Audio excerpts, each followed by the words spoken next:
Good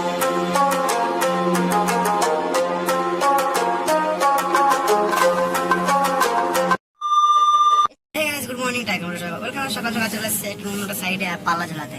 এখন আমি আর একটা মিস্ত্রি পাল্লা ঝোলাবো, অন্য মিস্ত্রি আসছে আজকে অনেক কদিন পরে। আর ফার্স্টে পাল্লা ঝোলায় তোমার দেখাচ্ছি কি করছি না করছি পরে। অলরেডি পাল্লা ঝুলে চলে এসেছি দোকানে, আর দোকানে এসে এত গরম লাগছে যে বলার মতো নেই। আর এই যে মাল দুটো দেখছে, এখানে একটা আছে আর এখানে একটা আছে। আর এই দুটোকে এখন দেবো হলো পেস্টিং, ঠিক আছে? পেস্টিং দেবো। এখন আমি কি বলবো, পেস্টিং দেওয়ার মতো কিছু নেই। এই দুটো হবে, যাই হোক যেটা বড় বিষয় না সেটা হলো এটা, এই দুটোই হবে এখন পেস্টিং। আর পেস্টিং করতে করতে এই মালিক পাঠিয়ে দিয়েছে হলো এক জায়গাতে, কোথায়, মাইকা আনতে। এই যে মাইকা রোল হচ্ছে এখানে অলরেডি।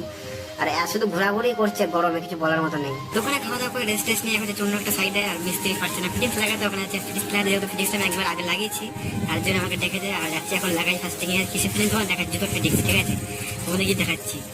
খেয়ে উঠেই আর দৌড়াদৌড়ি করে আবার চলেছে জুতো ফিটিংস। আর দেখতে অবস্থা পুরো খারাপ আমার শরীরের, দেখতেই পাচ্ছ। আর এই যে জুতোর ফিটিংস, আর এগুলো এখন লাগাতে হবে। আর আমার শরীর এখানে একটাও পাখা নেই, কিছু নেই, প্রচুর গরম।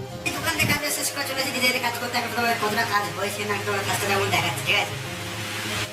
ভেতরটা পুরো পেস্টিং হয়ে গেছে, নিচটা এতটা হয়ে আছে আগে। আর ফার্স্ট এটা এখন জালি পালি কাট, এখানে পুরো জালি লাগবে, এইগুলো পুরো জালি ঘুরবে, লাইট লাগবে, সবই করতে হবে আস্তে আস্তে। ফার্স্ট এগুলো করি, তারপর তোমার পরে দেখাচ্ছি কি করছি না করছি।